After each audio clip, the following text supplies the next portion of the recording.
Chapter 1. Gladys Hungerton. I often listened to Mr. Hungerton. He talked to me about economics. It was very boring, but I was in love with his daughter Gladys. One evening, I listened to him for a long time. Finally, he left. I now had a chance to speak to Gladys. She was a proud woman, and she treated me as a friend. She looked at me and said, "You're going to propose marriage?" "How do you know?" I replied. "A woman always knows." "But Edward, I don't love you." "I love somebody else," she continued. "Who?" I cried. "Nobody, really. I love the idea of someone. I want to love a hero, somebody like the great explorers Richard Burton and Lord Stanley. A man who has nearly seen death. A great hero. When I marry, I want to marry a great man." "Then I'll do something great for you," I replied. "When you do, come back. We can talk about marriage then," she said. I left her and went to work. I was a journalist and I had to work that evening. When I arrived at the offices of the newspaper The Daily Gazette, I went to see my boss, the news editor, Mr. McArdle. "You're doing a very good job," he said when he saw me. "Thank you very much, sir," I replied. "I want to ask you a favour." "What is it?" "Could you possibly send me on a mission for the paper? Then I could write some good articles for you." "What kind of mission, Mr. Malone?" "Well, anything with adventure and danger." "Do you really want to die so young?" "No. I want to do something heroic with my life," I said. "Well, the age of exploration and romance is over." "No, wait. I have an idea. What about exposing a fraud? You could show that he's a liar. Do you like that idea?" "Yes, anything is good," I replied. "Well," continued Mr. McArdle, "I'm sure that you can talk to this man. You're good at making friends with people." "Thank you, sir," I said. "So, try to talk to Professor Challenger." "Challenger!" I cried. "Professor Challenger, the famous zoologist, the man who attacked Blundell, the journalist of the Telegraph." "Well," said Mr. McArdle, "you said that you wanted adventure." "Yes, I do," I answered. "But what exactly has Professor Challenger done?" "He went to South America on an expedition 2 years ago," he answered excitedly. "He came back last year. He certainly went to South America, but he doesn't want to say where exactly. He started to tell everyone about his adventures. However, when people ask him questions, he never replies. Something wonderful happened, or the man is a very good liar. He has some photographs in bad condition, but scientists say that they are fakes.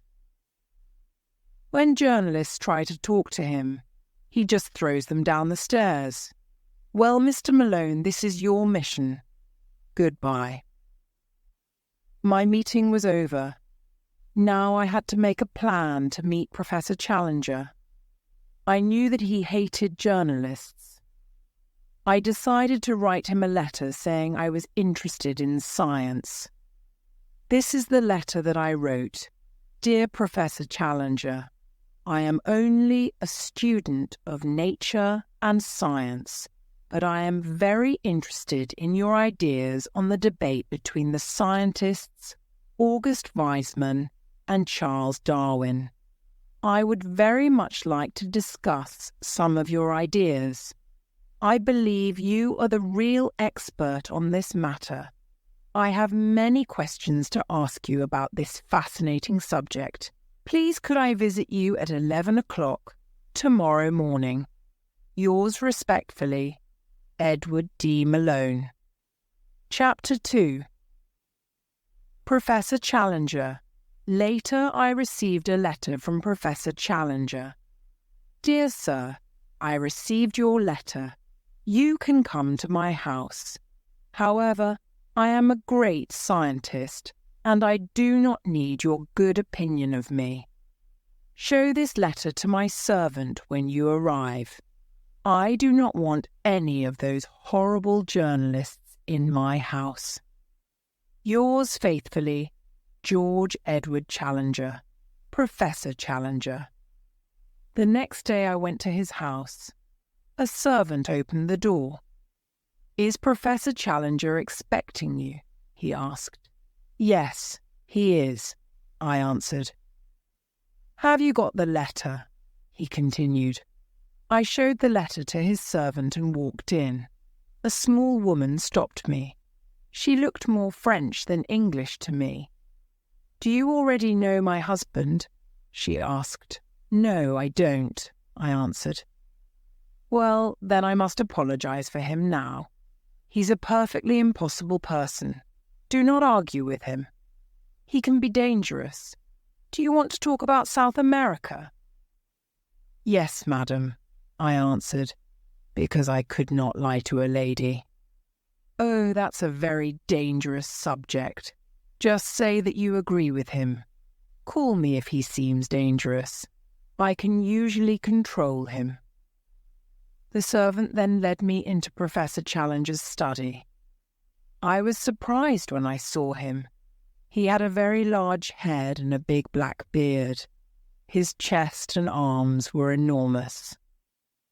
Well, he said, I am the student who wanted to ask you some questions about Weizmann and Darwin, I said. Perhaps your opinion of Weizmann was too critical, I continued, and recent experiments show that maybe he's right. Well, he said seriously, you know that the cranial index is a constant factor. Naturally, I answered, but I did not understand anything.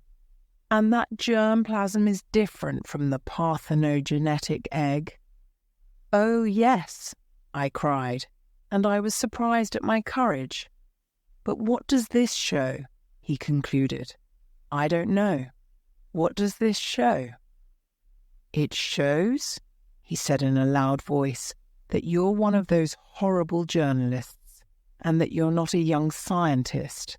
I talked nonsense to you. My words had no real meaning. He stood up, and I was surprised because he was extremely short. He began to walk in my direction. You mustn't attack me, I said. But I will, he answered.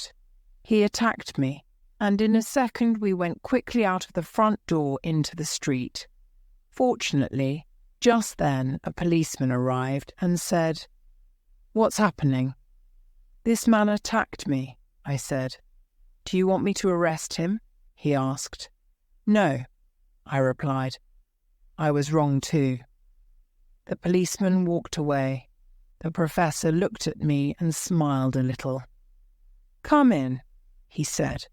I want to tell you something more. We entered his house again. Mrs. Challenger was extremely angry.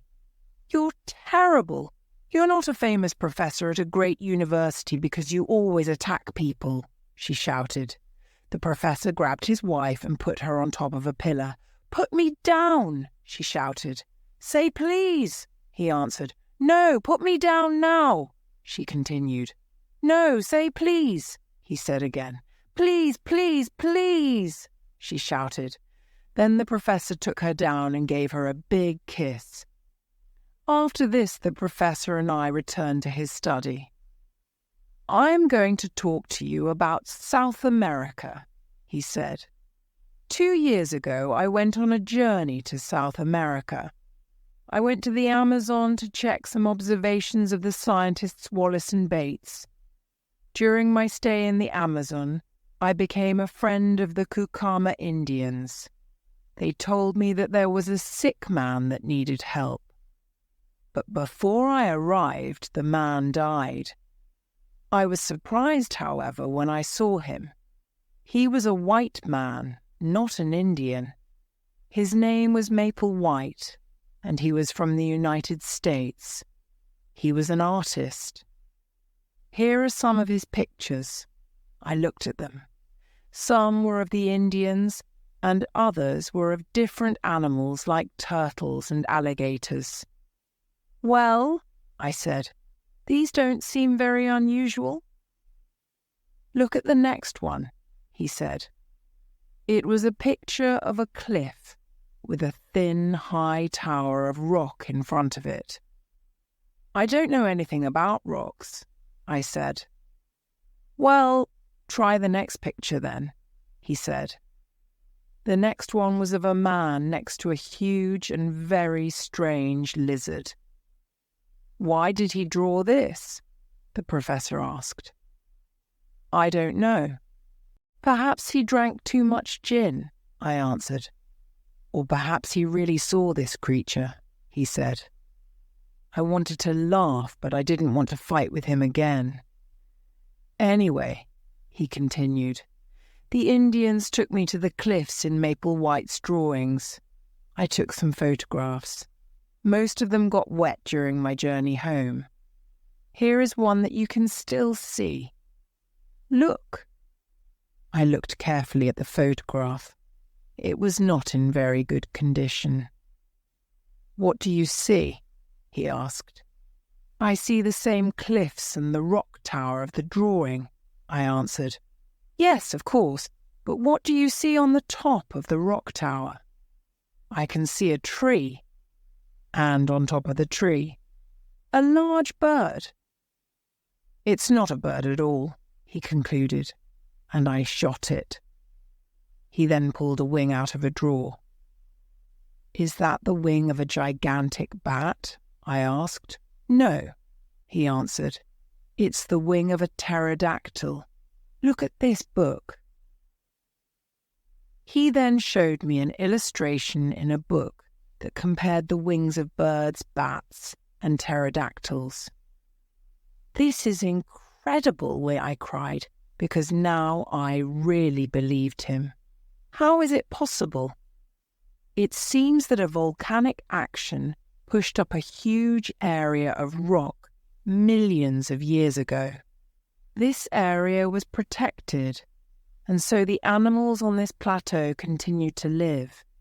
They never changed, and they're still there today." "Why don't you tell other scientists about your discoveries?" I told them about them, but they laughed, he said. "Tonight there's going to be a lecture at the Zoological Institute Hall on The Record of the Ages by Mr. Waldron.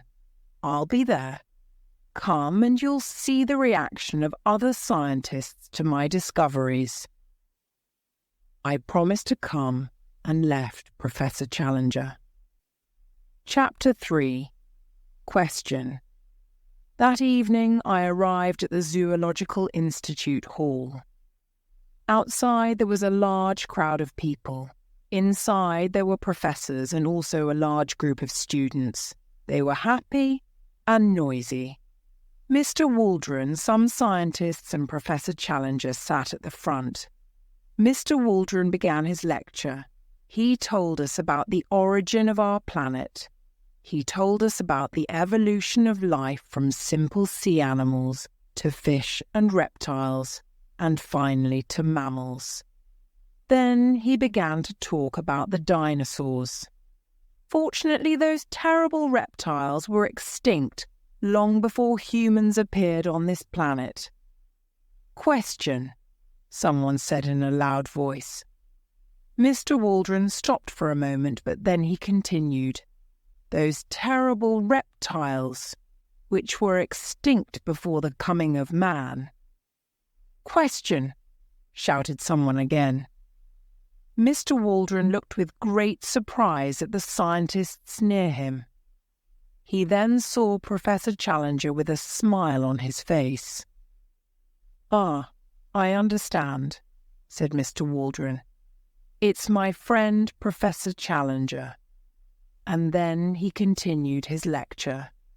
But it did not end here. Every time Mr. Waldron talked about extinct prehistoric life, Professor Challenger interrupted him. Then the students began to shout, "Question," with the professor. "These interruptions must end," shouted Mr. Waldron angrily. For a moment there was silence in the hall. Then Challenger stood up. "I must ask you, Mr. Waldron," he said, "to stop saying things that are not scientifically true." Some people began to shout, "Send him home," and others, "I want to hear him." Professor Challenger sat down again and smiled. Mr. Waldron finished his lecture quickly. Finally, Professor Challenger had his chance to speak. "Ladies and gentlemen," he began, "Mr. Waldron is not a real scientist. He only explains our work to the general public. He is wrong when he says that certain animals are extinct. Nobody here believes me, but I am a prophet of science. I am like Galilee and Darwin, and I—" Here there was a long interruption. The professor walked forward and raised both hands. Everybody became silent. "I won't say any more. You can, however, test my ideas. Do you want to send somebody as your representative?" Then the famous scientist Professor Summerlee stood up. "Are you referring to the discoveries that you made in the Amazon 2 years ago?" asked Professor Summerlee. "Yes, I am," replied Challenger. "And why didn't Wallace, Bates, and other famous explorers of that region see these things?" continued Summerlee. "Perhaps, sir, you have confused the Thames with the Amazon." "The Amazon is a much larger river," answered Challenger. "It's about 6,000 kilometers long. It's not strange that I saw things that they did not see." "Yes, of course," continued Summerlee. "I understand the difference. We can't test or prove your discoveries. Perhaps you can tell us the exact location of your discoveries." "I can't give that information now. Will you go on an expedition to test my discoveries?" "Yes, I will," answered Summerlee, and the crowd cheered. "Then," said Professor Challenger, "you'll have all the information you need to go there. But you can't go alone. Who will go with Professor Summerlee to the Amazon?" This was a difficult moment for me, but I thought about Gladys. "I will go," I cried. "Name! Name!" shouted the easy audience. "My name is Edward Dunn Malone. I'm a journalist for the Daily Gazette," I answered. In front of me there was another man standing. "What's your name, sir?" asked Challenger. "I'm Lord John Roxton," he answered. "I've already been up the Amazon. I know the area well." "Lord John Roxton is a famous hunter and traveller. He and Mr. Malone will be perfect for this mission," said Professor Challenger. The meeting was over. I walked out of the hall into the night. I was walking down the street when somebody touched my arm. It was Lord Roxton. "Mr. Malone," he said, "we'll be companions on this adventure. My house is near here. Come with me. I want to talk to you." We went to Lord Roxton's house. It was full of strange objects from around the world and the heads of wild animals. He gave me something to drink and a cigar to smoke. We sat down in comfortable armchairs and began to talk. "Well," he said, "we did it, young man. I certainly didn't plan to go on this expedition. What about you?" "No, not at all." "Can you shoot?" he asked. "Quite well," I answered. Then he took out a rifle and said, "This is a very good rifle. I used it against the slave traders 3 years ago. Sometimes, young man, you must fight for human rights and justice. I fought my own personal war against the slave traders in Peru. I killed many of them. In the end, I killed Pedro Lopez, their leader. He then took out another gun and gave it to me. So, he continued, what do you know about Professor Challenger? I met him for the first time today, I answered. And how did you become interested in this expedition? He asked. I told him a little about my meeting with Professor Challenger, and he listened carefully. Then he pulled out a map of South America and put it on the table. I believe he told you the truth, he said. I love South America. I've seen it all. I think it's the most wonderful place on this planet. Once you know it, you'll understand that anything is possible. Anything. The Amazon River flows through a forest almost as big as Europe. Why can't there be something new and wonderful in such a place? And why can't we be the men to discover it? We talked a little more, and then I left. Finally, the expedition was ready, and Professor Summerlee, Lord John Roxton, and I walked towards the boat. But before we got on the boat, we heard somebody shout. It was Professor Challenger. I have a few things to say, he began. First, I have no reason to thank you. The truth is the truth, and your expedition has no importance to me. My directions and instructions are in this closed envelope. You must open it when you arrive at a town on the Amazon called Manaus, and only on the day and at the time which is written on the outside of the envelope. Is that clear? Mr. Malone, you can write anything you want in your letters to the newspaper, but you can't give any details about your exact destination. Goodbye, sir. After meeting you, I hate journalists a little less. Goodbye, Lord John. I can see that you don't know anything at all about science, but you'll be able to hunt dinosaurs. And goodbye to you also, Professor Summerlee. If you can possibly learn anything, I'm sure this expedition will be good for you. After this he turned and left. Chapter 4. Into an Unknown World. We travelled across the Atlantic to the city of Para in Brazil. Here we hired a black guide named Zambo, who fortunately spoke some English. We also hired Gomez and Manuel, who were half Indian. They both knew the Amazon very well. Then we travelled by boat up the Amazon to the town of Manaus. Finally, it was the 15th of July at 12 o'clock, the day and hour when we could open the envelope. We were all standing around a table. Lord John picked up the envelope and opened it. He pulled out a piece of paper. He put it on the table, but there was nothing written on it. He turned it over, but there was nothing there. Professor Summerlee laughed. With this piece of paper, Professor Challenger is telling us that this is all ridiculous and that he's a fraud, he cried. Now we can return home and tell everybody that he's a terrible liar. Just then we heard someone say, "Can I come in?" There, to our great surprise, was Professor Challenger. "I'm afraid I'm a few minutes late," he said. "Is everything ready for your journey?" "We can start tomorrow," I said. "Good. You don't need a map now because I'm here." The next day we began our journey up the river in a boat called the Esmeralda. At the beginning the river was wide. It was like travelling on a lake. On the 4th day we turned into a tributary.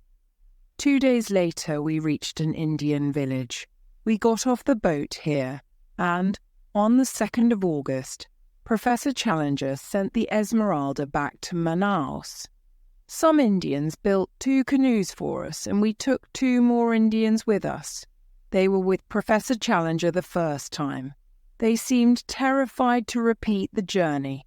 We got into our canoes and began to travel up the narrow river in the middle of the primeval forest. Fabulous tall trees stood over us. They were like the columns of a church. On the third day we heard a strange noise. "What's that?" I asked. "Drums," said Lord John. "War drums." I have heard them before. "Yes, sir, war drums," said Gomez. "Wild Indians. Bad ones, not good ones.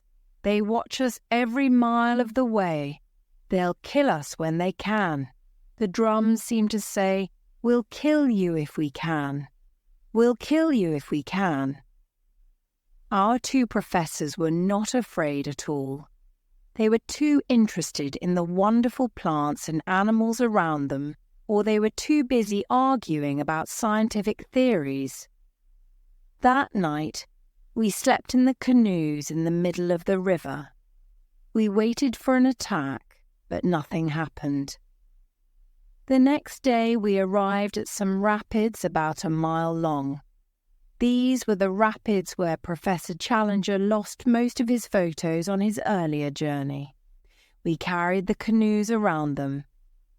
That night we were about 10 miles above the rapids. The next day we continued our journey until Professor Challenger said, "Look at that palm tree there. That's the entrance to an unknown world." We pushed the canoes past the palm until we arrived at a shallow, transparent stream. It flowed through a low tunnel of green plants. The sound of the drums slowly disappeared, and the wild animals became less afraid of us. On the third day, we could no longer travel by canoe because the stream was not deep enough.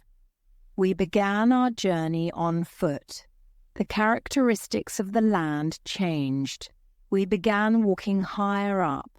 The tropical forest disappeared, and there were only palm trees.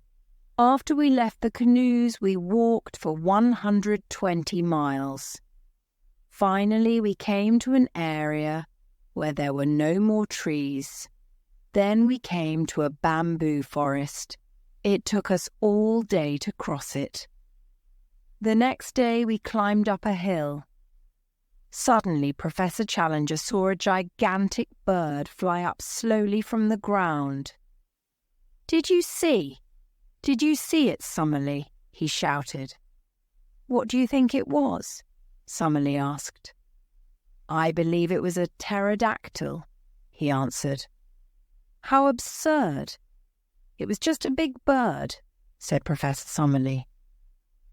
Professor Challenger was too angry to speak, and we continued our journey.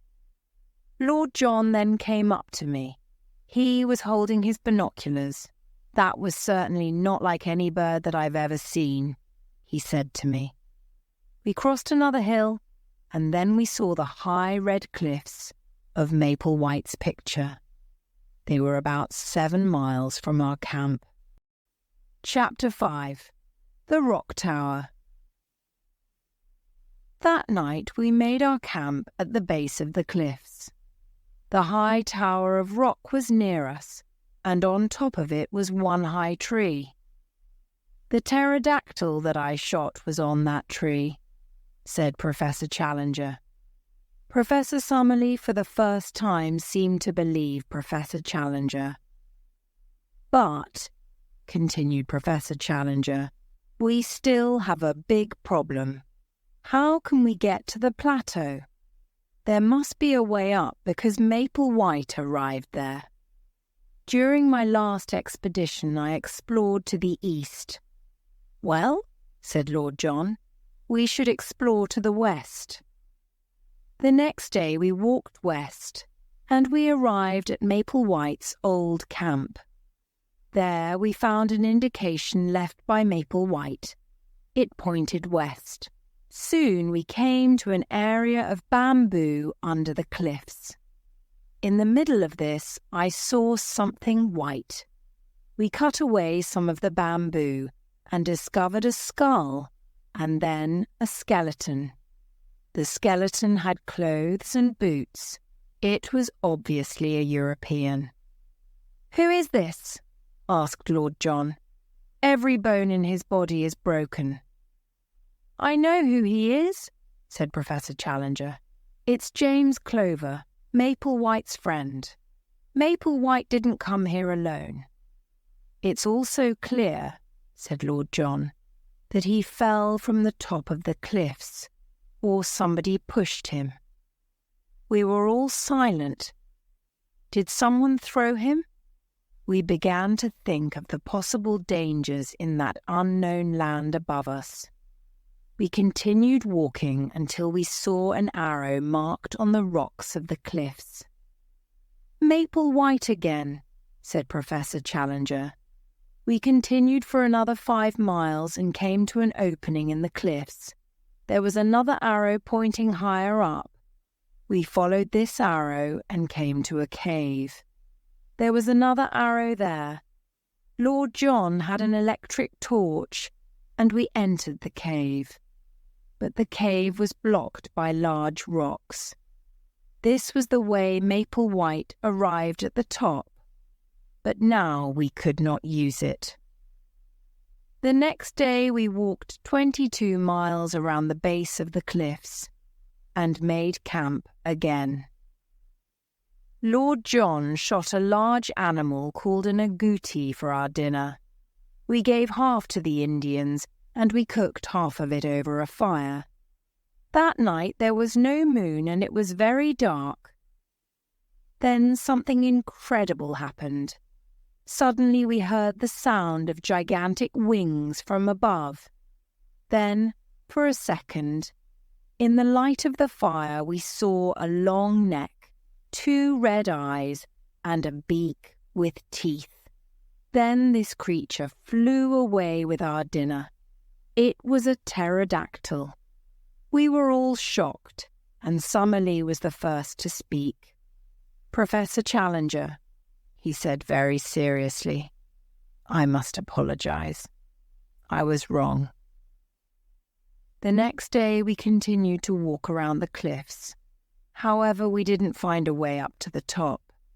Then, after 5 days, we arrived at our first camp again. When we went to bed, we were very depressed. The next morning, Professor Challenger was very happy. "I have found a way to the top," he said. "How?" I asked. Professor Challenger pointed to the top of the tower. "Yes," I said, "we can get to the top of that tower, but there is a gap between the tower and the plateau. When we are on the top, I will show you," said Professor Challenger. With the help of ropes, we climbed to the top. Professor Challenger looked at the tall tree on the top and said, "This tree will save us." "A bridge!" cried Lord John. "Exactly, my friends, a bridge," said Challenger. "And now our strong young friend will cut down the tree." He then gave me an axe. I began to cut down the tree. It finally fell down and made a bridge for us. The 4 of us then crossed. We were in the wonderful new world. It was a moment of victory. We walked forward a little bit, and then we heard a loud noise. We returned to the edge of the cliff. Our bridge was gone. Then we saw Gomez on the other side. "I pushed the tree down," he shouted. "You can never get down now. You'll die up there. I am Lopez's brother, the man Lord John shot 5 years ago. Now I can die happy." Gomez began to go down the tower, but Lord John shot him. We were certainly trapped. We called Zambo, and with the ropes we pulled up some food. The next morning we made our camp. Then we began our exploration of the plateau, which we called Maple White Land. Lord John walked in front.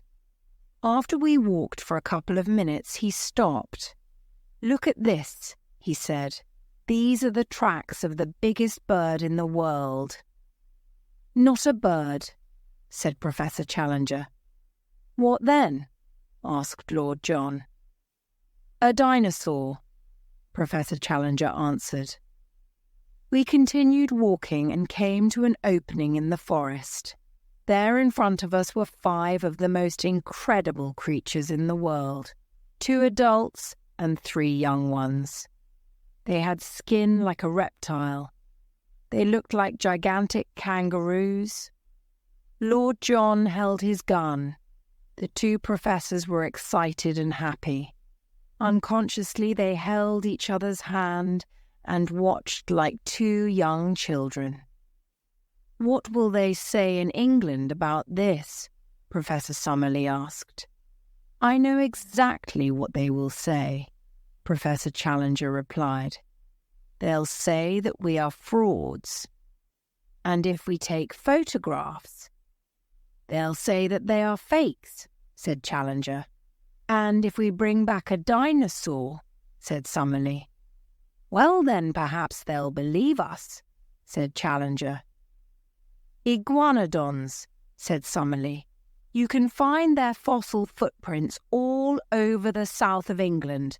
They lived there millions of years ago, but conditions changed. Here, conditions haven't changed, and these animals have lived." We continued walking. Finally, we came to a very large hole. At the bottom of this hole was a small area of water. Around this water were the pterodactyls' nests. It was a horrible thing to see. Professor Challenger went too close, and they saw us. They began to attack us. We were very fortunate to survive. That night, in our camp, Lord John came to talk to me. "Malone," he said, "do you remember the place where those pterodactyls were?" "Very clearly. It was a kind of volcanic hole." "Yes, exactly. It had a blue colour." "Yes, but why?" "Oh, nothing, he answered, and walked away. Chapter 6. I was the hero. The next day we stayed in the camp. We were very tired from our adventures. That night we heard horrible cries from the forest. "What was that?" I said quietly. "We've just heard," replied Challenger, "the sounds of a prehistoric tragedy. Some carnivorous dragon has killed an iguanodon." Then Summerlee raised his hand. "Quiet!" he cried. "I hear something."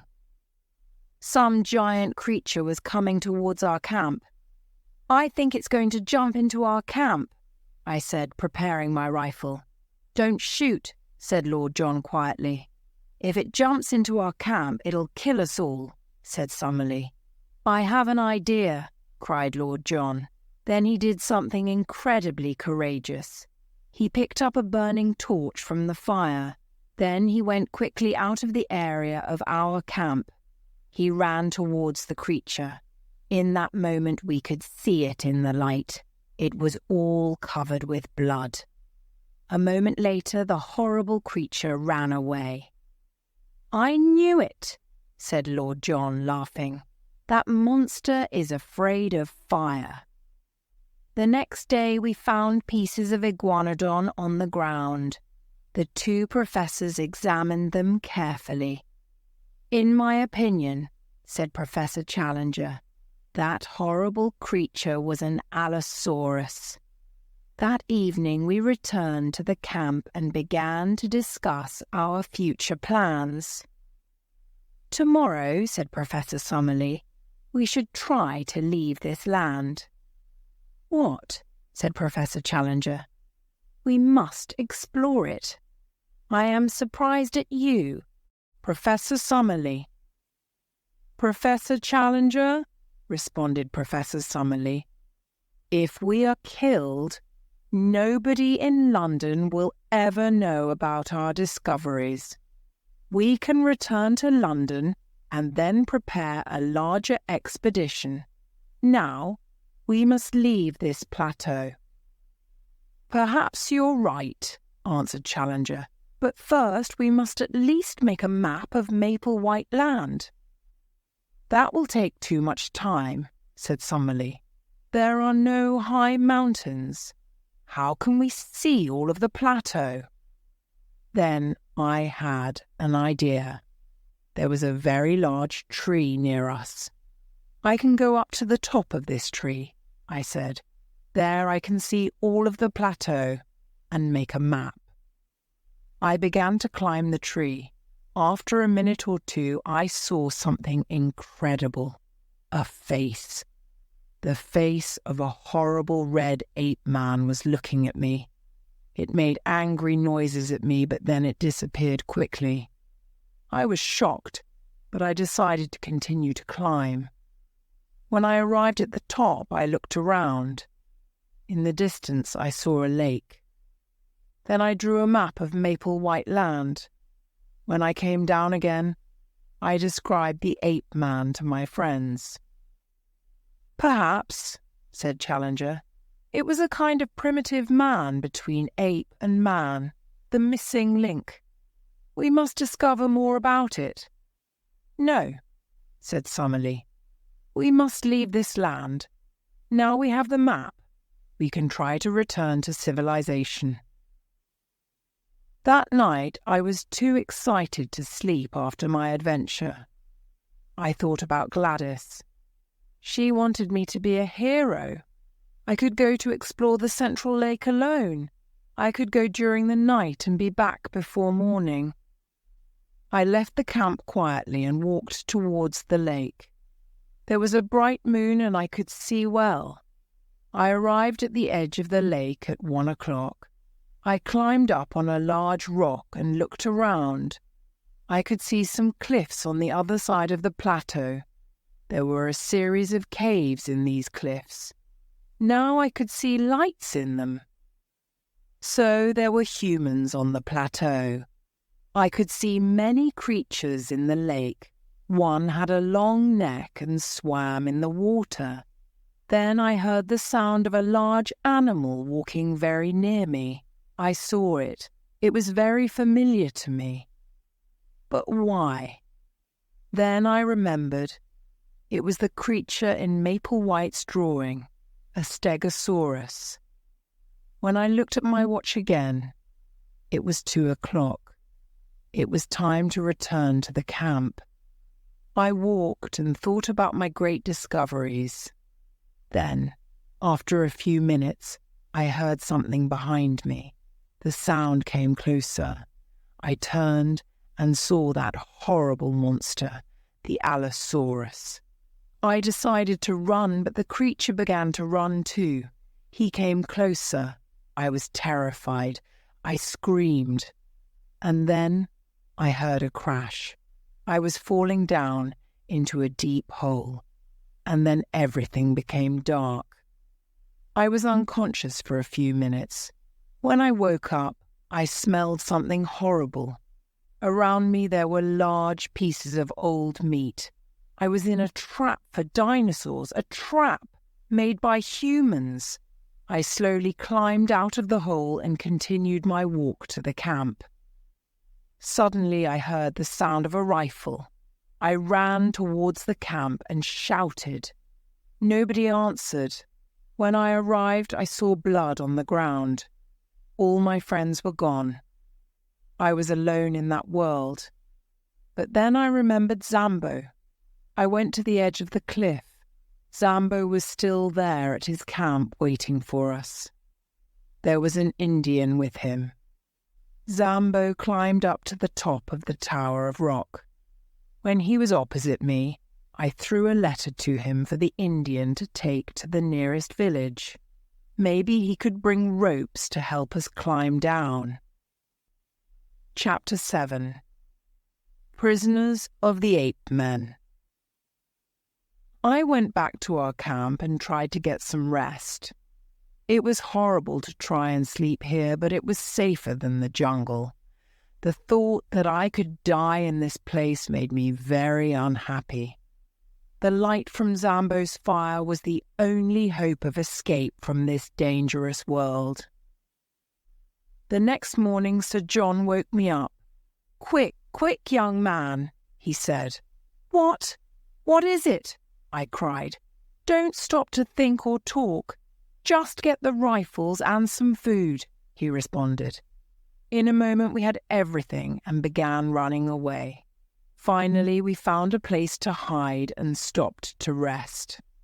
I told him quickly about my adventures the night before. "But what happened to you?" I asked him. "Well," he began, "early yesterday morning, hundreds of apes started jumping down from the trees above us. They captured us all and took us to where they live. They tied Summerlee and me up. But strangely enough, Challenger looked a lot like the king of the apemen. They gave him special treatment. He stayed with the king and ate fruit.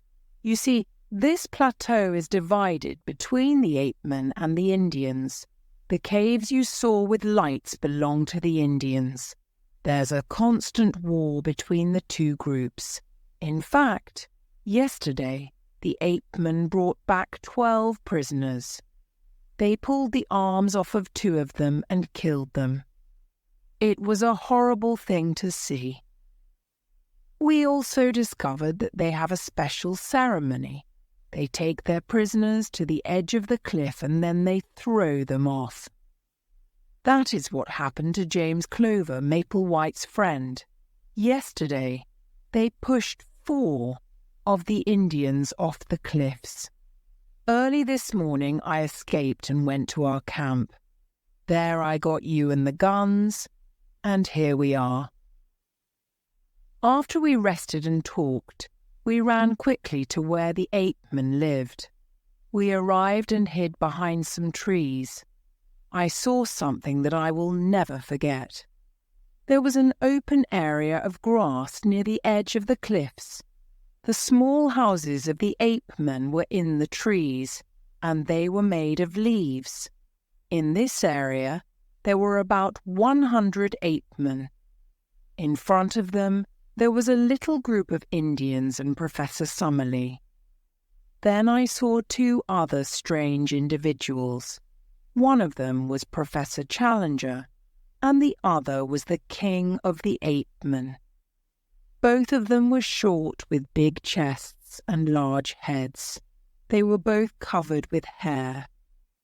The big difference between the 2 was that the professor's hair was black and the king's hair was red.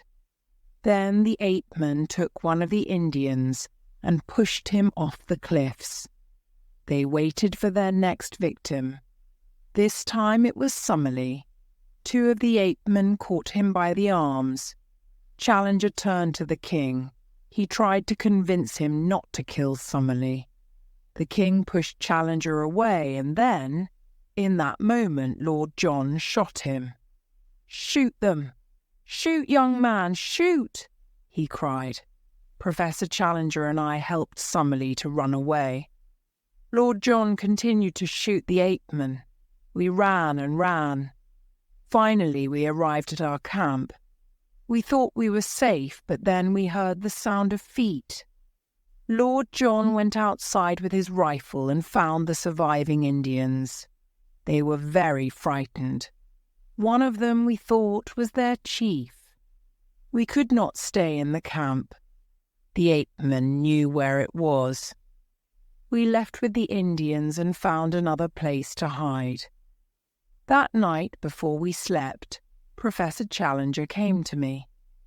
"Mr. Malone," he said very seriously, "you won't write that I looked like the king of the apemen?" "Professor, I'll only write the truth," I answered. "Very good," said Professor Challenger, and went to sleep. The next morning we decided to go to the Indian caves. We left the forest and walked across an open area. When we arrived at the lake, our Indian friends began to shout with joy. A large number of canoes were coming towards us. When they arrived on land, an older Indian came and embraced the young chief. They had spears and bows and arrows. They were there to save their young chief from the apemen. Then the young chief began to talk to his men. He told them that now was the time to attack and defeat the apemen for the last time. They were all together and they had the help of these strange men with great magic, our rifles.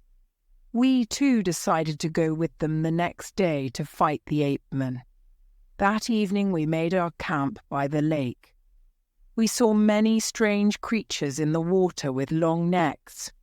One of them came out of the water onto the beach. "Plesiosaurus! It's a plesiosaurus!" cried Summerlee. "My dear Challenger, we're the luckiest zoologists that have ever lived." Lord John was not interested in the wonderful animals.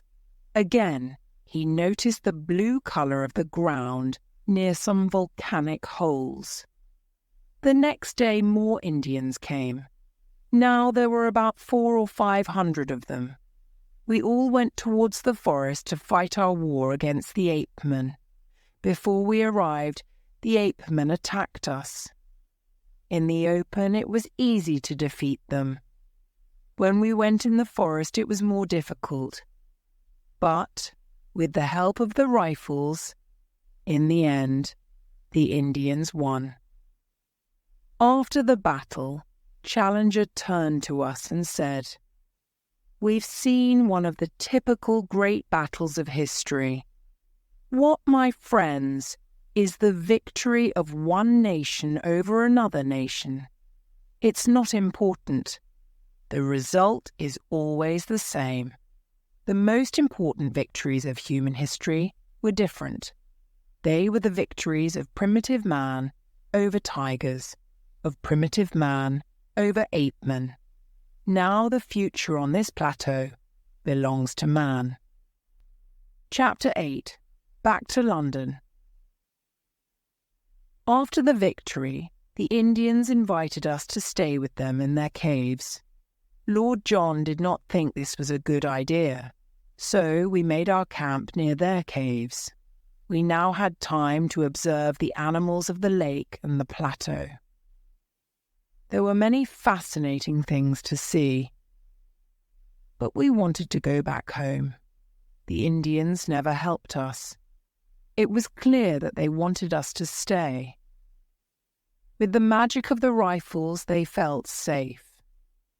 Every time we asked them for rope or wood to build a bridge, they just smiled. Finally, the young chief came to us. He gave us a piece of bark. We took it back to our camp and studied it. "It's very important," I said. "He was very serious when he gave it to us." "Maybe it's a joke," Summerlee suggested. "It's clearly some kind of writing," said Challenger. "It looks like a puzzle," said Lord John. Then he grabbed the piece of bark. "I've got it," he cried. "How many marks are there?" 18. "Well, there are 18 caves above us." "He pointed to the caves when he gave it to me," I said. "Well, then it's certain. This is a map of the caves. Here's a cross. What is the cross for?" "It's next to a cave that is longer than the other ones." "It's a cave that goes to the other side of the cliff," I cried. "I believe our young friend has solved the problem," Challenger said.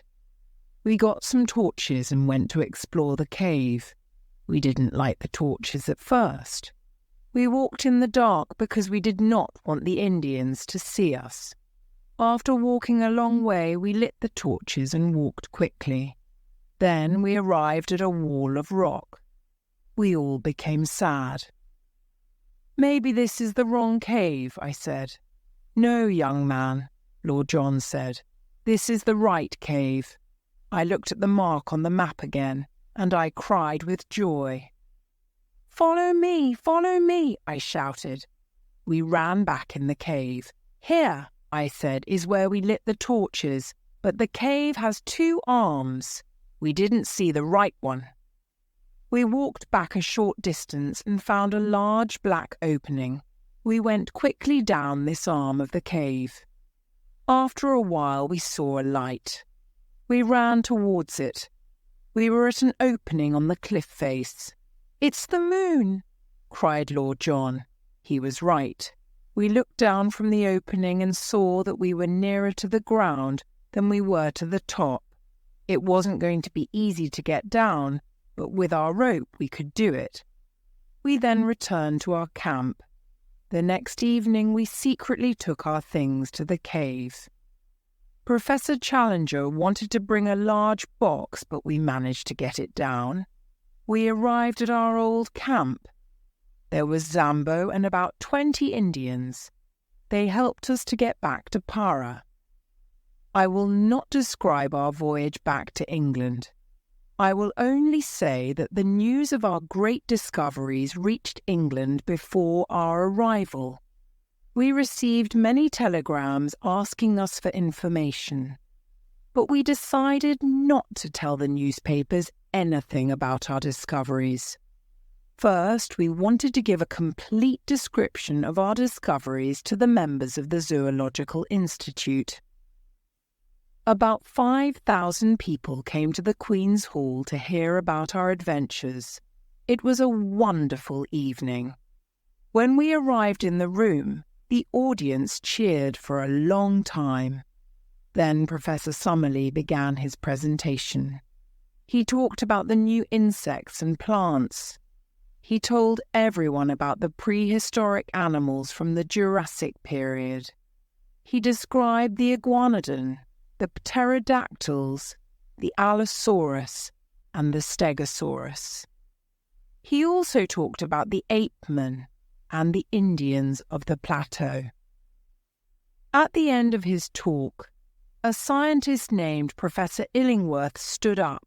"This is all very wonderful, certainly," he said, "but they have no real proof."